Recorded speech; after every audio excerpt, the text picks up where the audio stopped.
They were water babies, born 183 years and more than 3,000 miles apart, but water babies just the same. Neither of them chose it. 24th of November, 1815. Bamber, on the Northumberland coast. Harboured in the safety of her grandfather's sea-scented cottage, a baby is born. Grace. 3 weeks old, bobbing like driftwood on the waves, she is taken home across the water to a lighthouse on the Farne Islands. 5th of March, 1998. Daraa, south of Damascus, Syria. More than 50 miles from the sea. Plunging into the heart of a family of swimmers, a baby is born. Yusra. She swims before she can walk, lulled by the lapping of warm chlorinated water under filtered pool lights. Grace grows among the wilds of the rocks, the 7th of 9 sturdy siblings with seaweed and shells for toys. As a child, she charms the island's eider ducks, and puffins pilfer her kitchen for scraps. She knows what it is to lean into the wind, and she knows the weight of the sun on her back. In the tall round tower of the lighthouse, her bedroom lies 3 stories high. And she knows the sea and its shifting spirit, from the ruffled white-tipped waves to the moon-silvered mill pond, the boundless mesmerizing early morning deep, and the savage fury of the storm unleashed. Sea salt crusts her windows. Yusra grows under discipline and direction, the second of 2 swimming sisters, her muscles stretching and strong. As a child, she is inspired by the Olympics and Michael Phelps, and the idea that you can train your way to be a hero. She knows what it is to fix your eyes on the prize, and she knows the weight of expectation on her back. In her bedroom, she dreams of gold. And at 12, she swims in the sea in a race, and the fathoms that hold her are mysterious and deep, and she longs for the safety of shore. 7th of September, 1838. Grace is 22. It's hard to sleep through the ire of the storm. It flings furious handfuls of wind and wave. It surrounds the lighthouse. At 4:45 she goes to her window, and in the dim, dawning half-light she sees the ghost of a ship on the big Harkar rock. She runs to the telescope to search for survivors. Half of the ship is missing.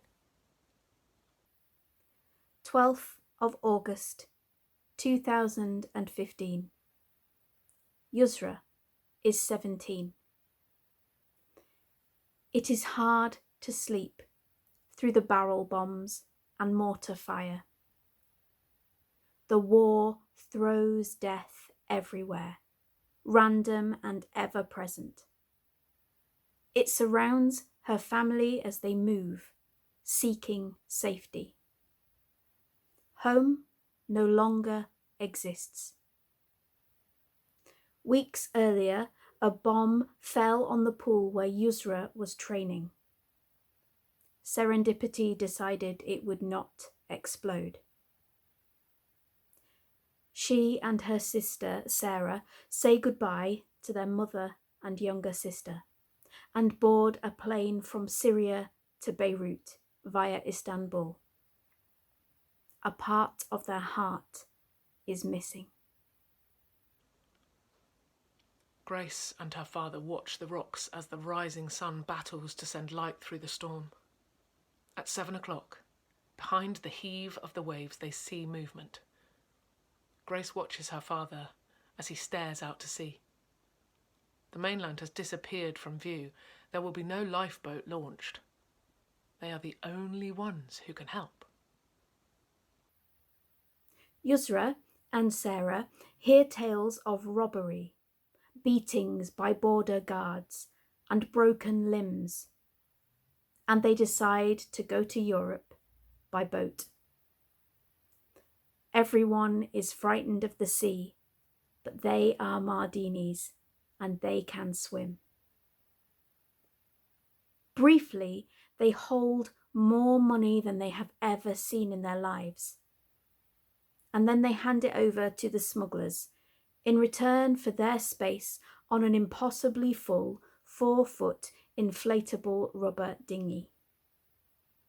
It sits low in the water, the sea threatening playfully to spill over the sides.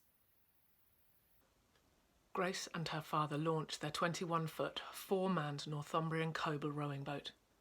Its flat bottom and high sides are designed to travel through shallow waters and withstand the dangerous North Sea waves, but still they must row a careful mile to reach the big Harcar safely. The boat is heavy and it pitches in the swell. The muscles in Grace's arms strain. She is drenched. She can see the wreck from the corner of her eye. Smugglers launch Yusra's dinghy through the waves. The one on board hands control of the small outboard motor to an Afghan passenger. Then the smuggler jumps out of the boat and leaves them. The Afghan tries to navigate the rolling waves. The dinghy rises and falls with the swell. The ocean surge hits Yusra full in the back, flooding into the boat. She takes off her glasses. The other passengers blur. There are children among them. No one puts their children in a boat unless the water is safer than the land. As they near the rock, Grace sees that there are 9 who have survived, a woman and 8 men. Her father will have to jump onto the rock to check them over. Grace nods. She takes both oars and holds the 4-man boat steady, keeping close to the rock without running aground. Her father jumps to join the survivors. She is adrift. Her fear comes in waves, one small surge after another. The boat rides each and every one. 15 minutes out, the motor on Yusra's boat cuts out. Silence. Then a turmoil of prayer as the Afghan pulls the cord. The sea pitches beneath them. She grips the rope at the edge of the dinghy. It cuts into her hand. Water crashes over them, pooling in the bottom of the boat. Mohammed, a fellow passenger, climbs over the side and into the sea, clutching onto the rope and lightening the load. He cannot swim. Her sister Sarah follows.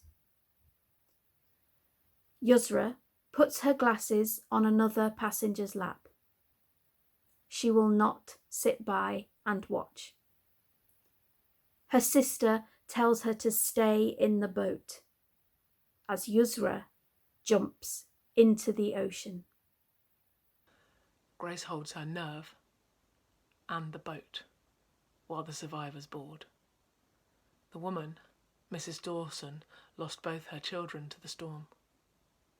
They are no longer living, yet Grace holds the boat for them. Her father helps Mrs. Dawson and 4 men, one badly injured, onto the Coble. The moment hangs, tense, full, interminable. Then they are aboard. Grace is exhausted. Her father and the 3 uninjured men take the oars. She takes Mrs. Dawson's hands. In the water, Yusra treads. One of the other passengers has phone signal and calls the Greek authorities. They are told to turn back. The Turkish Coast Guard doesn't answer. The phone owner rings his own father. We're stuck in the sea and our boat is broken. Please post our coordinates on Facebook and send help. Yusra thinks of her mother. Salt water fills her mouth, her nose, her eyes with every swell. Her fingers wrinkle. Another dinghy sails past. There is room for more. They call for help. It sails on by. Yusra has had enough. Back on the island, Grace helps Mrs. Dawson to the lighthouse kitchen, her father following with the injured man. Once they are settled, he returns to the Coble with 2 of the surviving crew, returning to the Rock to rescue the remaining 4 men. Grace need not row again. Instead, she cares for Mrs. Dawson. Yusra's legs are numb. Her muscles are seizing, but she kicks them nonetheless. Sarah does the same, out of sight, on the other side of the boat. They are Mardinis, and they swim. No one will die on their watch. The wind blows her freezing hair against her face. A voice in her head tells her they won't survive. But through the pitch and the swell and the deep, she keeps going. Just 5 more minutes. 5 more minutes. And 5 more. After more than 3 hours in the freezing water, she hears the engine finally choke to life. Yusra and her sister climb back on board. She is exhausted. By the time they reach the shallows, Sarah is back in the sea, tugging the dinghy to safety. They are Mardinis, and they swim. Grace's name splashes onto front pages spreading through Victorian England. She is a reluctant heroine. Artists paint her. She receives gifts and letters. People request a lock of her hair. Just 4 years later, in April 1842, Grace develops tuberculosis. She returns to the mainland and dies where she was born, Bamber, on the 20th of October, 1842, aged 26. And her story remains. Yusra got back in the water.